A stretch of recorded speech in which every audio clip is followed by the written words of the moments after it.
Hello children, today we are going to study the chapter The Making of a Scientist. But before we read the chapter, let's know something about the author Robert Peterson. So Robert W. Peterson was an American newspaper writer who later became a freelance author of magazine articles and books, especially on the topics of sports and scouting. His 1970 chronicle of Negro League baseball titled Only the Ball Was White was hailed by the New York Times as having recaptured a lost era in baseball history and a rich facet of black life in America. Let's read the story now. Richard H. Ebrard, along with his roommate, surprised the world at the young age of 22 when they explained the theory on how cells work in a paper published in the Proceedings of National Academy of Science. This valuable magazine had published the work of college students for the first time. For Richard Ebrard, it was one of the many achievements that he achieved later in his life. He says that all this curiosity started with butterflies. Ebrard grew up in Pennsylvania and was the only child of his parents. He could have not done much there as there were very less people living there. He says that he could only do one thing alone, and that was collecting things, as he had no friends to play football or baseball with. He had begun collecting butterflies, rocks, fossils, and coins from the time when he was in kindergarten. He also used to keep on staring at the stars and sometimes the whole night, as he was interested in studying astronomy. Ebrard had always been curious to learn new things and had a sharp mind. His mother used to encourage him to learn. She used to take him on learning trips, used to buy him telescopes and other instruments that would help him in learning new things. His mother was his only friend until he went to school. After he started going to school, his mother would get his friends home. He and his mother used to stay together at night and they used to do and learn things together. Ebrard, who was nicknamed Richie by his mother, was her whole life and support system after his father died when he was in 3rd grade. They used to spend most of the evenings together. If he did not have anything to do, his mother would find him some task for learning. He used to like the learning work that his mother used to give him, as that was what he wanted to do. Learn about more and more new things. He was a bright student, as he used to score good in class and also was regular in his daily tasks. By the time he was in 2nd class, he had collected all the 25 species of butterflies that were found in his neighborhood. He thought that it would have been the end of his butterfly collection if his mother would have not got him a children's book called The Travels of Monarch 10. The book told how the monarch butterflies migrated to Central America, which was the turning point for Ebrard as it turned his curiosity towards science. At the end of the children's book that his mother had got him, the readers of the book were invited to help the study of butterfly migrations.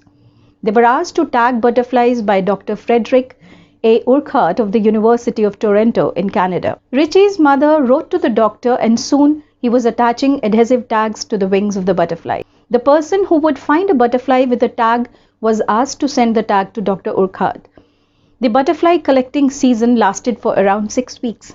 Then Ebrard understood that if he kept on collecting butterflies one by one, he would not be able to collect many. So the next step he took was that he decided to raise a flock of butterflies in his basement. He used to catch a female butterfly, collect its eggs, and raise them in his basement through their proper life cycles. Then he used to tag the wings of the butterflies and would let them go. There were thousands of monarchs in his basement growing in different life stages for many years.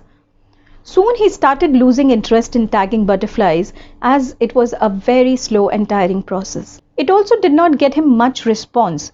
He said that out of the many butterflies that he tagged, only 2 could be recaptured by the people, and those 2 were not more than 75 miles away from where he lived.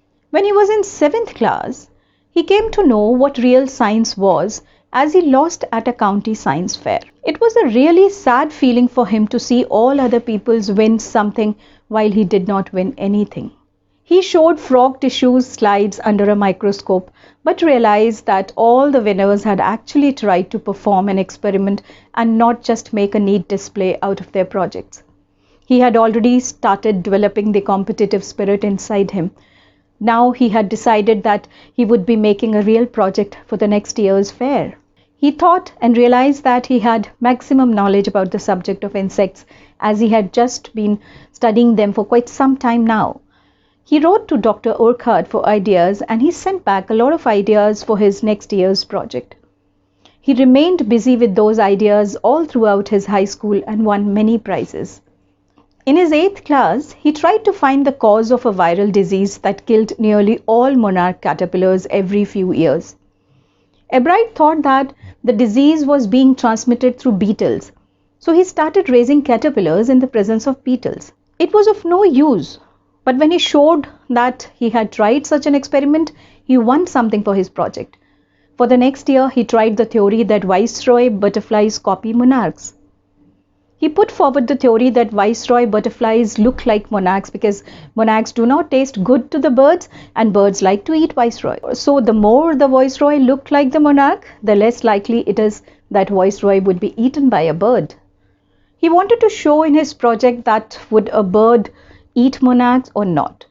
He found out that the sterling bird would prefer eating a monarch. Later research showed that the viceroys copied the monarchs. This project won him the first division in the zoology department and the 3rd overall position in the county science fair. During his 2nd year of high school, Richard started a research from which he found about an unknown insect hormone that later helped him in his new theory about the life of cells as well. During his final year of high school, Richard started a research from which he found about an unknown insect hormone that later helped him in his new theory about the life of cells as well. The question from where the research started was very simple as to what was the purpose of that 12 tiny gold spots on monarch pupa. Most of the people said that the spots were made for making it look more decorative, but Dr. Urquhart did not believe in what others said. To find the answer to this question, Ebright and another excellent science students together made a device that proved that these spots produced a hormone necessary for the full development of a butterfly from a pupa. With this, Ebright won the first prize at the county science fair and the entry to International Science and Engineering Fair. There his project won 3rd prize for zoology. He also got a chance to work at the entomology laboratory of the Walter Reed Army Institute of Research. He continued his work with the monarch pupa as a high school junior, and that led him to win the first prize at the International Science Fair. After winning this prize, he also got a chance to work at the Army laboratory during summers. Then, during his senior year, he tried another experiment in which he grew cells from a monarch's wings in a culture and showed that cells would divide and develop into a normal butterfly wing scales, provided that they are treated with the hormone from the gold spots.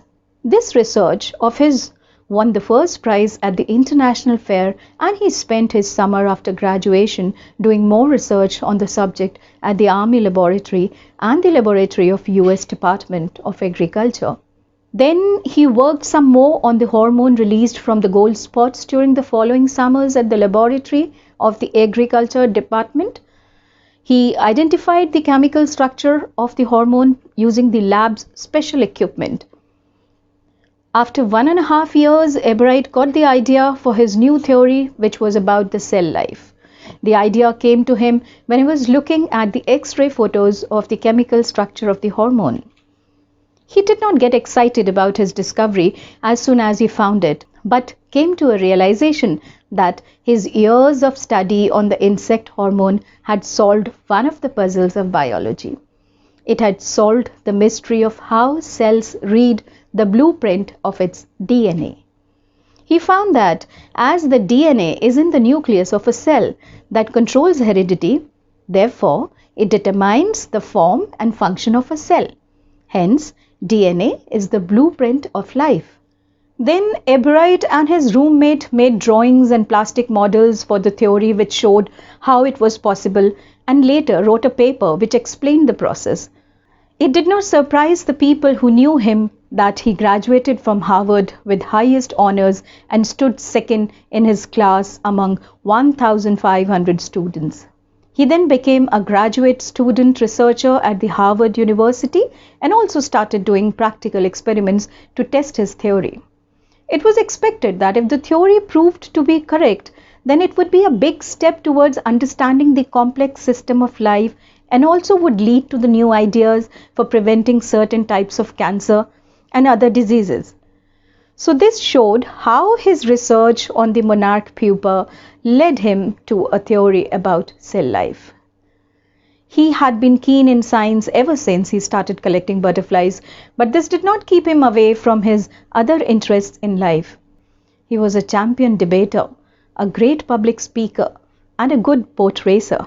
He was also an all-round outdoor sports person along with being an expert photographer.